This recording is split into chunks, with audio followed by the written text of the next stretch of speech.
Hello everyone welcome to our channel. तो friends आज आम गोटे नुआ अध्याय स्टार्ट करिया जाऊे जोटा कि ओडिशार इतिहास जोटा कि फास्ट अध्याय रोचे जोटा कि प्रगति हासक युग। तो एरा तीन टा स्टेज रही समस्ते भी जानते जो मैंने हिस्ट्री इंडियन भी पढ़ी थे तार भी रोचे आ जोरा ओडिशार भी रोचे जोटा कि ओडिशार प्राचीन बा आद्य प्रस्तर युग कहवा जोटा कि इयरली स्टोन एज ता विषय आम पढ़ा कौन थी आमर माने आमर तीन टा स्टेज आसुची गोटे इयरली स्टोन एज तापर मिडिल स्टोन एज तापर जोटा कि न्यू न्यू स्टोन एज रोचे। तो फास्ट देखा ओडिशार प्राचीन बा आद्य प्रस्तर युग देखंतु सभ्यतार विकास मार्गर प्रथम सोपान को प्राचीन प्रस्तर युग बोली कहुए। प्रथम सोपान को आम प्राचीन प्रस्तर युग बोली आम कहवा यही माने यही सभ्यतार कर्म विकास आद्य और आरंभर समय प्रगतिर युग सभ्यता को पुणी तीन भाग में विभक्त करा जायछि जोटा कि प्राचीन बा आद्य मध्य और परवर्ती बा नूतन युग कहुए जोटा मुझे कहली।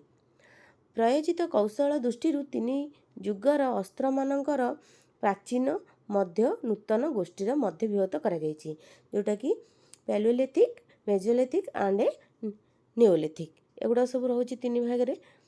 तापर देखिबा पश्चिम ओडिशा रे आमर पश्चिम ओडिशार नदी गर्भरे थिबा प्रस्तर मानकर प्राचीन प्रस्तर युग अस्त्र वस्त्र मिले सेपरि अस्त्र शस्त्र समुद्र उपकूल अंचल मिल न थाए बुझिपारे। ये मुझे बाउल कहीदी कौन ना ये प्रस्तर युगर अस्त्र शस्त्र मिली थाए आउ सेहीपरि अस्त्र शस्त्र आमर नदी कूल ही मिलूँ कि समुद्र अंचल मिलूना। यहाँ गोटे पॉइंट देखिए भलसे बुझे जो पश्चिम ओडिशार नदी कूल आमर अस्त्र शस्त्र मिलूला किंतु समुद्र कूल मिलू नथिला बा आमे देखा पाऊनी जमती कि मयूरभंज केउंझर ढेंकानाल संबलपुर सुंदरगढ़ कोरापुट जिले में विभिन्न स्थान में प्राचीन युगर प्रस्तर निमित्त अस्त्रशस्त्र आविष्कृत होइछि। यही अस्त्रशस्त्र क्वाज और प्लिंथ पत्थर रे तैयारी कौथे ना क्वाज और प्लिंथ पत्थर रे तैयारी प्लिंथ सेटा कहबा। तापर रहिला प्राचीन प्रस्तर युगर अस्त्रशस्त्र मध्य देखा मिले कुराड़ी छालिबा यंत्र मुनिया अस्त्र छिलिका पत्थर बा ओ बाली गरड़ा पत्थर आदि सब मिली थाए प्राचीन प्रस्तर युगर। यहाँ एगुड़ा सब मन रखिए गोटे गोटे पॉइंट कर लिखिए ये पॉइंट गुड़ा सब मेन मुझे सबकि लिखिनी कि सबकि आपको पढ़ौनी जोड़ा मेन से गुड़ा पढ़ाऊँगी आमको तो गोटे टाइम लिमिटेड रही ता सहित गोटे टाइम वार्ड भितर आम लिखार अच्छी तो से सबकि ओडिया तो आम बहुत वर्णना कर लिखिपर तो से मुझे सबकि लिखुनी केवल पॉइंट बाय पॉइंट जोटा कि आप आवश्यकता से ही मुझे लिखुची नोट से ही बनई देखो दुईटी गोलक बाली गरड़ा पत्थर को जोर से पिटिले से जो झिलिका खंड मान बाहर छिलिका खंड मान बाहर से नाना अस्त्र तैयारी हो पारुथिला।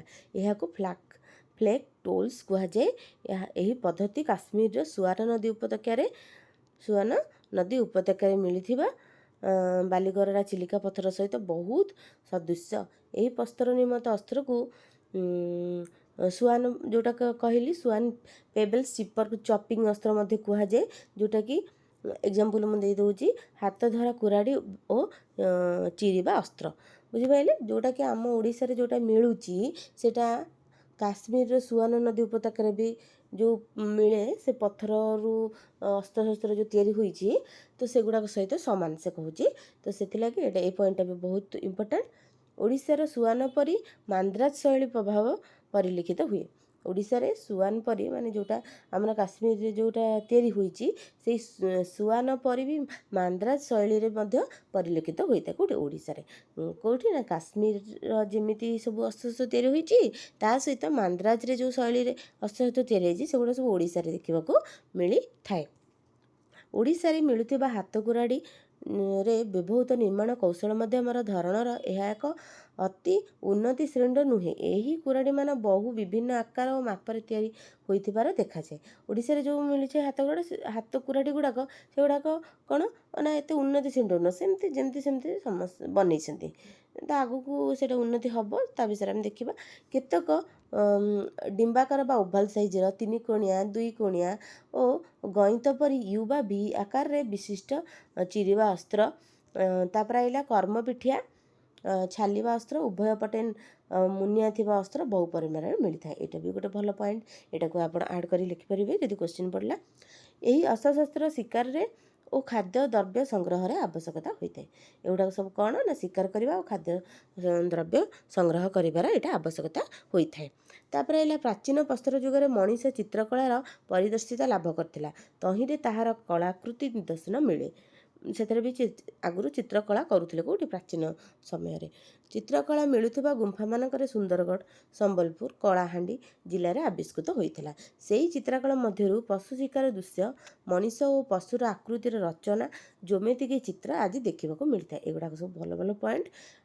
ତାପରେ ରହିଲା କଳାହାଣ୍ଡି ଜିଲ୍ଲାରେ ଗୁଡ଼ହାଣ୍ଡିରେ ଆବିଷ୍କୃତ ଗୋଟିଏ ଗୁମ୍ଫା ଚିତ୍ର, ଗୋଟିଏ ଶିକାର ଦୃଶ୍ୟରେ ଶିକାରୀ ଗୋଟିଏ କଳାତକ ବଣ ମଣିଷକୁ ଶିଳା ନିକ୍ଷେପ କରି ମାରିବାର ପ୍ରୟାସ ଅତି ଚମତ୍କାର ଭାବରେ ଆଙ୍କିତ ହୋଇଛି। କେଉଁଠି ଏଇଟା ନା କଳାହାଣ୍ଡି ଜିଲ୍ଲାରେ। ତାପରେ ଆସିଲା ଆମର ଏତିକି ହିଁ ଥିଲା କେଉଁଟା ନା ପ୍ରାଚୀନ। ତାପରେ ଏବେ ଦେଖିବା ମଧ୍ୟଯୁଗରେ କ'ଣ କ'ଣ ସବୁ ହେଇଥିଲା ବା ମେସୋଲିଥିକ୍ ପିରିୟଡ଼ରେ। ପ୍ରାଚୀନ ଓ ମଧ୍ୟ ପ୍ରସ୍ତର ଯୁଗ ମଧ୍ୟରେ ଜଳବାୟୁର ପରିବର୍ତ୍ତନ ହୋଇଥିଲା, ସେଥିପାଇଁ ମଧ୍ୟ ପ୍ରସ୍ତର ଯୁଗରେ ଅସ୍ତ୍ରଶସ୍ତ୍ର ପ୍ରାଚୀନ ପ୍ରସ୍ତର ଯୁଗ ଠାରୁ ସମ୍ପୂର୍ଣ୍ଣ ଭିନ୍ନ ଧରଣର। ଏଠି ଜଳବାୟୁ ଚେଞ୍ଜ ହେଇଗଲା। ତାପରେ ନଦୀ କୂଳରେ ଲକ୍ଷ୍ୟ କଲେ ଦେଖାଯାଏ ଯେ ପ୍ରାଚୀନ ପ୍ରସ୍ତର ଯୁଗର ମଧ୍ୟ ଯୁଗର ଅଲଗା କରୁଥିବା ମୃତ୍ତିକାସ୍ତର ଲୋହିତ କଲର। ଆଗରୁ ଲୋହିତ କଲର ନଥିଲା, ତ ଏବେ ଲୋହିତ କଲର ଆସିଗଲା ମୃତ୍ତିକାର। ତ କାହିଁକି ନା ଜଳବାୟୁ କ'ଣ ବାତ୍ୟା ଫାତ୍ୟା ଆସିଥିବ, ନଚେତ୍ ଭୂମିକମ୍ପ ହେଇଥିବ, ଯାହା ବି ହେଇକି କ'ଣ ହେଇଛି ନା ପ୍ରାଚୀନ ଯୁଗଟା ବିଲୁପ୍ତ ହେଇକି ପୁଣି ମଧ୍ୟଯୁଗରେ ପରିଣତ ହୋଇଛି। ସେଥିପାଇଁ ତାର ମୃତ୍ତିକାର ରଙ୍ଗ ଗୁଡ଼ିକ ଲୋହିତ କଲର ହୋଇଯାଇଛି। ତାପରେ ଆସିଲା ମଧ୍ୟ ପ୍ରସ୍ତର ଯୁଗର ଅସ୍ତ୍ରଶସ୍ତ୍ର କ୍ଷୁଦ୍ରକାୟ ଅଟେ, ସେଗୁଡ଼ିକୁ ପଥର ଛାଲିକାରୁ ତିଆରି ହୋଇଥିଲା। ଏଇଟା ସବୁ କ୍ଷୁଦ୍ରକାୟ ଆସିଗଲା। ଏହା ମୟୂରଭଞ୍ଜ, କେଉଁଝର, କୋରାପୁଟ, ସୁନ୍ଦରଗଡ଼, ଢେଙ୍କାନାଳ ବିଭିନ୍ନ ସ୍ଥାନରେ ମିଳୁଅଛି, ଏଗୁଡ଼ା ଦେଖିବାକୁ ମିଳୁଥିଲା। ତାପରେ ହେଲା ଖାଦ୍ୟ ସଂଗ୍ରହ ପାଇଁ ଏହି ଯୁଗରେ କ୍ଷୁଦ୍ରକାୟ ଅସ୍ତ୍ର ମଧ୍ୟରେ ଖୋଳିବା ଅସ୍ତ୍ର, ଛୁରୀ, ମୁନିଆ ଯନ୍ତ୍ର ଅଧିକ ପରିମାଣରେ ଦେଖାଯାଏ। ଅସ୍ତ୍ରଶସ୍ତ୍ର ନିର୍ମାଣ ପାଇଁ ସେ ବହୁ ନୂତନ ଉପାଦାନ କଞ୍ଚାମାଲ ରୂପେ ବ୍ୟବହାର କରୁଥିଲେ। ସେଥିମଧ୍ୟରୁ ଥିଲା କାଠ, ଅସ୍ଥି, ହାତୀଦାନ୍ତ ଆଦି ଉଲ୍ଲେଖଯୋଗ୍ୟ। ଏହିସବୁ ଅସ୍ତ୍ରଶସ୍ତ୍ର ପ୍ରସ୍ତୁତି ହୋଇପାରୁଥିଲା। ଠିକ୍ ଅଛି, କ'ଣ କ'ଣ ଦେଇକି କରୁଥିଲେ ନା କାଠ, ଅସ୍ଥି ଆଉ ହାତୀ ଦାନ୍ତ ମଧ୍ୟରେ ଦେଇକି ସେଗୁଡ଼ାକ ଅସ୍ତ୍ରଶସ୍ତ୍ର ତିଆରି କରୁଥିଲେ। ତାପରେ ହେଲା ମୁନିଆ ଧାରୁଆ କ୍ଷୁଦ୍ରକାୟ ଅସ୍ତ୍ରକୁ କାଠ ବେଣ୍ଟରେ ସୁଦୃଢ଼ ଭାବରେ ସଂଲଗ୍ନ କରି ଦା ପରି ଅସ୍ତ୍ର ବ୍ୟବହାର କରୁଥିଲେ। ଓଡ଼ିଶାରେ କ୍ଷୁଦ୍ରାକାୟ ଅସ୍ତ୍ର ମସୃଣ ପଦାର୍ଥ, ମୃଣ୍ମୟ ପଦାର୍ଥ ଏକତ୍ର ମିଳିବାର ଦୃଷ୍ଟାନ୍ତ ନଥିଲା। ମୃଣ୍ମୟ ପଦାର୍ଥ ମାନେ ଚିକ୍କଣ ହେଇକି ତିଆରି ହୋଇଥିବା ଅସ୍ତ୍ର, ସେଗୁଡ଼ାକ ଏପର୍ଯ୍ୟନ୍ତ ଦେଖିବାକୁ ମିଳିନାହିଁ। କ୍ଷୁଦ୍ରାକାୟ ଅସ୍ତ୍ରକୁ ଶକ୍ତ କରିବା ପାଇଁ କ୍ୱାର୍ଜ, ପୋଲ୍, ଚାଟ୍ ଓ ଜେସ୍ପାର ଆଦି ପଥରକୁ ଉପାଦାନ ରୂପେ ଭାବରେ ବ୍ୟବହାର କରୁଥିଲେ, ର ମେଟେରିଆଲ ଭାବେ ବ୍ୟବହାର କରୁଥିଲେ। ଏହିସବୁ ପଥର ଗୁଡ଼ାକ ନାଁ ଗୁଡ଼ାକ ସବୁ ମନେ ରଖିବେ। ଓପାଲ, କ୍ୱାର୍ଜ, ତାପରେ ହେଉଛି ଚାଟ୍, ତାପରେ ଜେସ୍ପାର, ଏଗୁଡ଼ାକ ସବୁ ପଥରକୁ ଉପାଦାନ ଭାବରେ ବ୍ୟବହାର କରିକି ଅସ୍ତ୍ରଶସ୍ତ୍ର ତିଆରି କରୁଥିଲେ। ଓଡ଼ିଶାରେ ଯେତେବେଳେ ମାଟି ପାତ୍ର ତିଆରି କରିବାର ପଦ୍ଧତି ଜଣା ନଥିଲା, କୃଷି କାର୍ଯ୍ୟ ବି ଏଟା ଆରମ୍ଭ ହେଉନଥିଲା, ମାନେ ଆରମ୍ଭ ହେଇନଥିଲା କୃଷି କାର୍ଯ୍ୟ। ଶିକାର ଓ ଖାଦ୍ୟ ଆରୋହଣ ଯୁଗ ଓ କୃଷିକର୍ମ ଦ୍ୱାରା ଦିନେ ଖାଦ୍ୟ ଉତ୍ପାଦନ କରିବା ଯୁଗ ମଧ୍ୟରେ ଏକ ମଧ୍ୟବର୍ତ୍ତୀ ଅବସ୍ଥା ଅସ୍ତ୍ରଶସ୍ତ୍ର ସ୍ପଟ୍ ସୂଚନା ମିଳୁଥିଲା। ମାନେ ଆମର ଖାଦ୍ୟ ଆରୋହଣ ଯୁଗ ଏବଂ କୃଷିକର୍ମ ଏଗୁଡ଼ା ସବୁ ମଧ୍ୟଯୁଗରେ ଜଷ୍ଟ ଆରମ୍ଭ ହେଉଥିଲା, କିନ୍ତୁ କୃଷିକାର୍ଯ୍ୟ ସମ୍ପୂର୍ଣ୍ଣ ଆରମ୍ଭ ହେଇନଥିଲା। ସେଇଟା ଆମର ନୂତନ ଯୁଗରେ ଆରମ୍ଭ ହେବ। ତ ଶିକାର କରିକି ଏମାନେ ଖାଉଥିଲେ। ତାପରେ ଦେଖିବା ନୂତନ ପ୍ରସ୍ତର ଯୁଗ, ଯେଉଁଟାକି ଲିଓଲିଥିକ୍ ବା ନ୍ୟୁ ଷ୍ଟୋନ୍ ଏଜ୍ ଆମେ କହିବା। ଅସ୍ତ୍ରଶସ୍ତ୍ର ନିର୍ମାଣ ନୂତନ କାରିଗରୀ କୌଶଳ ପ୍ରୟୋଗ କରିବା ଥିଲା ଏହି ନୂତନତର ପ୍ରଥମ ସୂଚନା। କ'ଣ ନା ନୂତନ କାରିଗରୀ ଶୈଳୀ ପ୍ରୟୋଗ କରିକି ଅସ୍ତ୍ରଶସ୍ତ୍ର ତିଆରି ବା ନିର୍ମାଣ କରୁଥିଲେ ନୂତନରେ। ତାପରେ ହେଲା ମଣିଷ ଜୀବନ ଧାରଣାରେ ପରିବର୍ତ୍ତନ ଦେଖାଦେଲା। ସେ କୃଷିକାର୍ଯ୍ୟ ଅବଲମ୍ବନ କରିବା ସହିତ ସ୍ଥାୟୀ ବାସିନ୍ଦା ହୋଇଥିଲା। ଖାଦ୍ୟ ସଂଗ୍ରହ ପାଇଁ ବିଭିନ୍ନ ସ୍ଥାନକୁ ବୁଲିବା ବନ୍ଦ କଲା। ଆଗରୁ କ'ଣ ବୁଲିକା ଯାଯାବର ଟାଇପ୍ର କ'ଣ କରୁଥିଲେ ନା ଖାଦ୍ୟ ପାଇଁକି ସଂଗ୍ରହ କରୁଥିଲେ। ତ ଏଗୁଡ଼ାକ କିନ୍ତୁ କ'ଣ ନୂତନରେ ଆସିଗଲା। ସେ କୃଷି କାର୍ଯ୍ୟ ଷ୍ଟାର୍ଟ କରିଦେଲେ, ଗୋଟିଏ ସ୍ଥାୟୀ ବାସିନ୍ଦା ହେଇକି ରହିଲେ। ତାପରେ ଖାଦ୍ୟ ସଂଗ୍ରହ ପାଇଁ ବୁଲାବୁଲି କଲେ ନାହିଁ ଯାଯାବର ଟାଇପ୍ର। ତାପରେ ଆସିଲା ବିଭିନ୍ନ ପ୍ରକାର ଅସ୍ତ୍ରଶସ୍ତ୍ର ପ୍ରସ୍ତୁତି ହେଲା। ସେଥିମଧ୍ୟରୁ କୁରାଡ଼ି, ଲଙ୍ଗଳ ପାଇଁ ଫାଳ, ତାପରେ ମୁଦ୍ରିକା ପଥର ନିର୍ମିତ ଗଇଁତି, ନିହାଣ ଓ ଅନେକ କୃଷି ଉପକରଣ। ଏହାକୁ ବହୁ ପରିମାଣରେ ମୟୂରଭଞ୍ଜ, ବଲାଙ୍ଗୀର, କଳାହାଣ୍ଡି ଆଦି ଜିଲ୍ଲାରେ ଦେଖିବାକୁ ମିଳିଅଛି। ତାପରେ ଆସିଲା ପଥରକୁ କଣା କରିବାରେ ଓ ମସୃଣ କରିବାର ବ୍ୟବହୃତ ଅସ୍ତ୍ର ମଧ୍ୟ ଏହି ଜିଲ୍ଲାରେ ସବୁ ଆବିଷ୍କୃତ ହୋଇଛି। ବୁଝିପାରିଲେ? ଯେଉଁଟା ପଥରକୁ କଣା କରିବା, ପଥରକୁ ଘୋରିକି ଚିକଣ କରିବା, ଏଗୁଡ଼ା ସବୁ। ତାପରେ ହେଲା କୃଷି କାର୍ଯ୍ୟ ପାଇଁ ମଣିଷକୁ ପଶୁପାଳନ ପଦ୍ଧତି ଶିକ୍ଷା କରିବାକୁ ପଡ଼ିଲା। ଏଠି ବି ଗାଈ ପାଳିଲେ, ତାପରେ ମଇଁଷି ପାଳିଲେ, ଛେଳି, ମେଣ୍ଢା, କୁକୁର ସବୁ ଏଠି ପାଳିଲେ। ଷ୍ଟାର୍ଟ ହେଇଗଲା ଘୁଷୁରୀ। ତାପରେ ଆସିଲା କୃଷକ ଜୀବନର ସ୍ଥାୟୀ ବାସିନ୍ଦା ହେବା ପାଇଁ ଗୃହ ନିର୍ମାଣ କରିବା ମଣିଷକୁ ଶିଖିବାକୁ ପଡ଼ିଥିଲା। ଗୃହ ନିର୍ମାଣ ବି କଲେ। କୃଷିର ଯେତେକ ଜିନିଷପତ୍ର କୃଷି ଯେଉଁ ଖାଦ୍ୟ ସଂଗ୍ରହ ପାଇଁ ସବୁ ଆମର କ'ଣ କରିଲେ, ସେମାନେ ଗୃହ ନିର୍ମାଣ କରିଥିଲେ। ତାପରେ ଖାଦ୍ୟ ଉତ୍ପାଦନ ପରେ ତାକୁ ସାଇତି ରଖିବା ପାଇଁ ପାତ୍ରର ଆବଶ୍ୟକତା ପଡ଼ିଥିଲା। ତ ମାଟି ପାତ୍ରର ବଳକା ଖାଦ୍ୟ ସାଇତି ରଖିବା ପାଇଁକି ଓ ରନ୍ଧନ ତିଆରି କରିବା ପାଇଁକି ସେ ମାଟି ପାତ୍ର ତିଆରି କରିବାକୁ ଶିଖିଗଲେ। ତାପରେ ନୂତନ ଯୁଗରେ ଉଦ୍ଭିଦର ବକଳରୁ ବସ୍ତ୍ର ତିଆରି କରିବା ଆରମ୍ଭ ହୋଇଥିଲା ଓ ଯାଯାବର ଜୀବନ ଅନ୍ତ ହେଲା। ଏଠି ତ ବସ୍ତ୍ର ପିନ୍ଧିଲେ ନୂତନ ଯୁଗରେ କ'ଣ ନା ଉଦ୍ଭିଦର ବକଳା, ମାନେ ପତ୍ରରୁ, କେତେବେଳେ ନହେଲେ ଛେଲାରୁ, ଏଗୁଡ଼ିକରୁ ସବୁ ନେଇକି ବସ୍ତ୍ର ତିଆରି କରିକି ପିନ୍ଧିବା ଷ୍ଟାର୍ଟ ହେଇଥିଲା। ତାପରେ ସ୍ଥାୟୀ ବାସିନ୍ଦା ମଣିଷର ଗୋଷ୍ଠୀ ବା ଦଳବଦ୍ଧ ଭାବରେ ରହୁଥିଲେ ବା ଗ୍ରାମ୍ୟ ଜୀବନ ଏଠି ଆରମ୍ଭ ହେଲା। କୋଶ୍ଚିନ୍ ପଡ଼ିବ, ଗ୍ରାମ୍ୟ ଜୀବନ କେଉଁଠୁ ଆରମ୍ଭ ହେଇଥିଲା ନା ନୂତନ ବା ନ୍ୟୁ ଷ୍ଟୋନ୍ ଏଜ୍ରେ ତିଆରି ହେଇଥିଲା। ଇଂଲିଶ ହଉ, ଓଡ଼ିଆ ମିଡ଼ିୟମ୍ ହଉ, ଏଇଟା ନିହାତି ଆବଶ୍ୟକତା ଜାଣିବାରେ।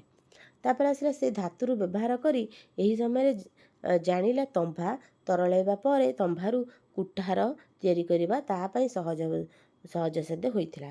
ଏହି କୁଠାର ମୟୂରଭଞ୍ଜ ଏବଂ ଢେଙ୍କାନାଳ ଜିଲ୍ଲାର ଖିଚିଙ୍ଗ, କ୍ଷେତ୍ରା, ବାଘରା, କୁଚାଇ, ବାଇଦିପୁର। ତାପରେ ଏଇଟା ଯେଉଁ ବାଘେରାପୁରଟା ହେଉଛି ମୟୂରଭଞ୍ଜରେ ଏବଂ ଯେଉଁଟା ରହିଲା ଡୁରିଆ ସେଇଟା ଢେଙ୍କାନାଳରେ। ଏଇ ଦୁଇଟି ନାମରେ ଏହି ନାମକ ସ୍ଥାନରେ ଆବିଷ୍କୃତ ହୋଇଥିଲା କ'ଣ ନା ତମ୍ବା। ତ ଏଇଟା ବି ବହୁତ ମୂଲ୍ୟବାନ ପଏଣ୍ଟଟା, ଆପଣ ନାଁ ଗୁଡ଼ାକ ମନେ ରଖିବେ। ତାପରେ ପୁରୀ ଜିଲ୍ଲାରେ ପ୍ରବାହିତ ମନ୍ଦାକିନୀ ନଦୀ କୂଳରେ ଗୋଲବାଇ ନାମକ ଏକ ସ୍ଥାନରେ ଅଳ୍ପ ଦିନ ତଳେ ଏକ ନୂତନ ଆବିଷ୍କାର ପ୍ରତିଦ୍ୱନ୍ଦ୍ୱୀଙ୍କ ଭୂ ଖୋଦନ ଫଳରେ ସମ୍ଭବ ହୋଇଥିଲା। ଏହି ଭୂଖୋଦନ ଜଣାଗଲା ଯେ ଗୋଲବାଇର ବସବାସ, ଗୋଲବାଇ ମାନେ କ'ଣ, ଗୋଲାବାଇ ମାନେ ଆଦିବାସୀମାନେ ବସବାସ କରୁଥିବା ପ୍ରାଚୀନ ଯୁଗର ମଣିଷ ନୂତନ ପ୍ରସ୍ତର ଯୁଗ, ତ୍ରାମ୍ୟ, ବ୍ରୋଞ୍ଜ ଯୁଗ ଓ ଲୌହ ଯୁଗର ସଭ୍ୟତାରେ ଏହା ପରିଚୟ ଥିଲା। ସେଇଠାରେ 3 ପର୍ଯ୍ୟାୟର ବସତି ପ୍ରମାଣିତ ମିଳିଥିଲା। ଗୋଟେ ନୂତନ ପ୍ରସ୍ତର ଯୁଗ, ଗୋଟେ ତ୍ରାମ୍ୟ ବ୍ରୋଞ୍ଜ ଯୁଗ, ଗୋଟେ ଲୌହ ଯୁଗ, এই 3ଟା ମିଳିଥିଲା।